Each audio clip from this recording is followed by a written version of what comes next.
The laser, a useful tool in industry, science, and medicine. But the laser is a double-edged sword. On one side, a beneficial tool. On the other, a dangerous instrument that can be harmful to those who use it. The beam of a ruby laser can burn through steel instantaneously.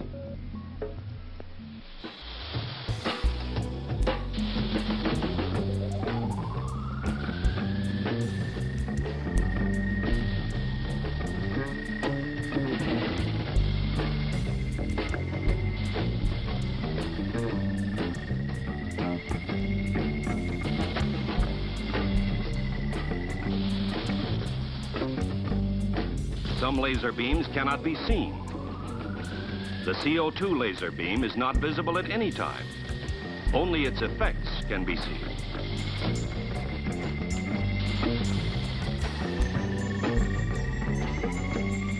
Normal clothing offers no protection from the laser beam. Almost any fabric will catch fire. Not only is the direct beam dangerous, but reflections also may be hazardous. An ordinary diamond ring will scatter reflections in many directions.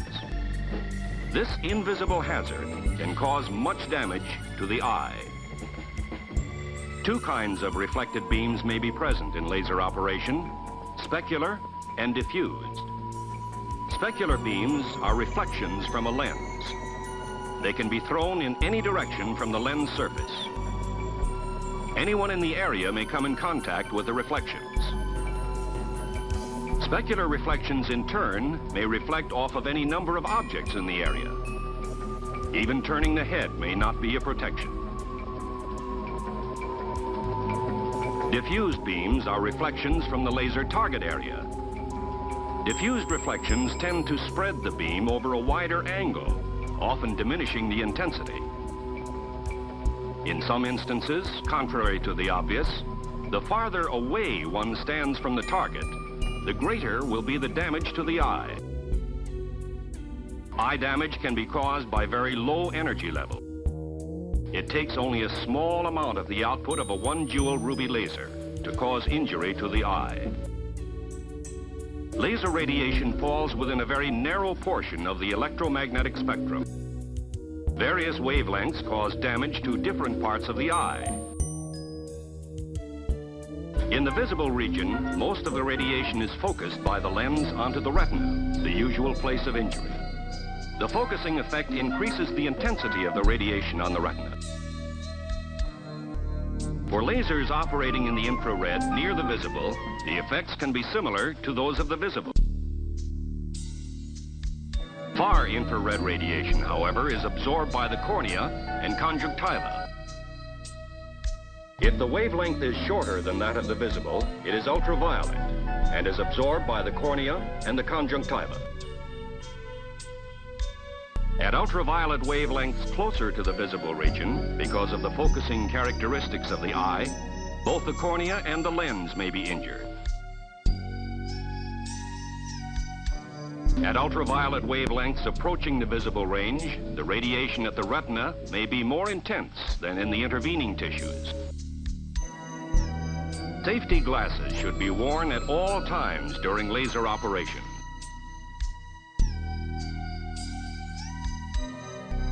Since protective eyewear is available for different kinds of lasers, one must be certain that the glasses which are to be worn provide protection at the laser wavelength which is to be used. Wavelength must be noted on the glasses.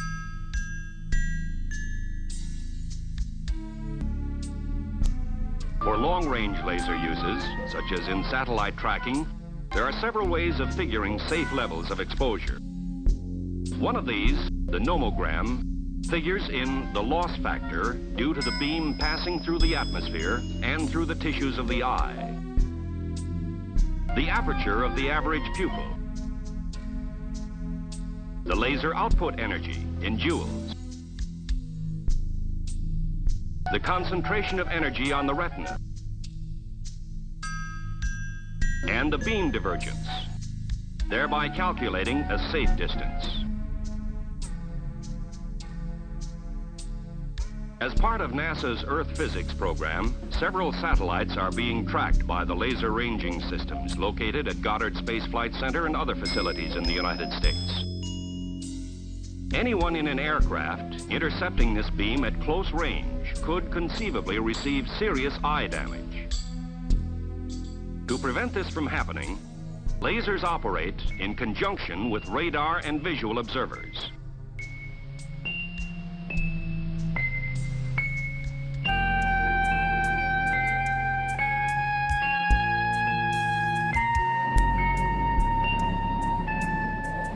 This is radar. We have spotted a bird. Kill your laser.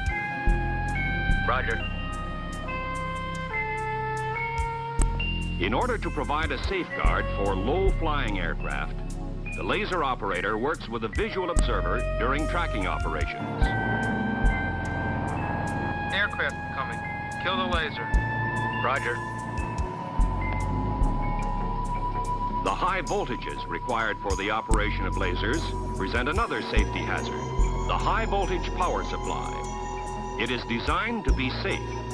When the power supply door is open, the safety interlock on the access door automatically shuts off the power supply. However, there still may be high voltage remaining, high voltage which can kill instantly. Because of this danger, maintenance should be performed by two individuals, since several manual operations may have to be handled simultaneously. To make certain it is safe to work inside, all high voltage points must be grounded and remain grounded. This will dissipate any stored charge remaining in the capacitor. This demonstration shows what may happen if it remains charged. Many of the materials normally used around laser operations are flammable, and specular reflections could set them afire.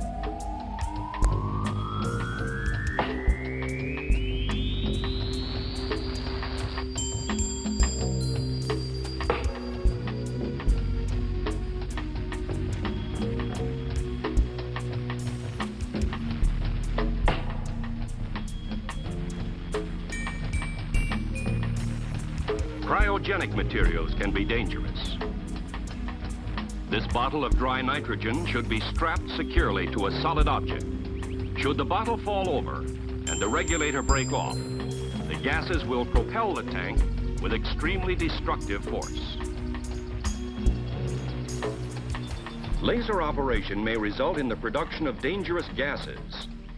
In this demonstration, a synthetic object is struck with a laser beam, thereby releasing toxic gases.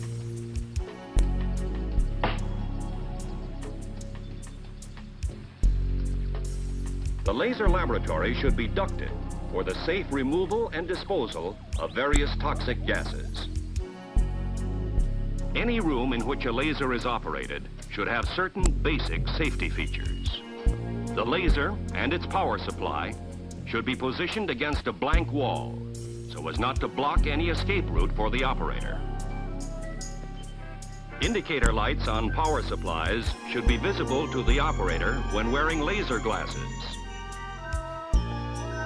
There should be an adequate beam stop.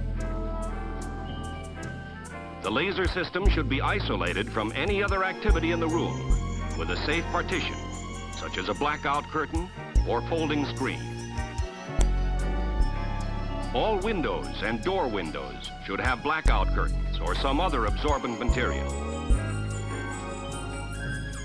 Safety interlocks should be provided for all doors, the primary entrance and the secondary entrance, such as the isolating screen. The interlocks are connected to the power supply. When the power supply is turned on, the interlock switches lock the doors so that no one can enter during laser operation except in emergencies. The lock should not prevent quick exit from the room. Exhaust ducting should be installed over the target area to carry off toxic gases. The laser should be positioned well below normal eye level. Laser warning signs should be displayed prominently at all entry doors and near all laser operations. The laser can be a dangerous instrument. It can be harmful to those who use it, but to those who use it safely, it is a tool which can benefit mankind.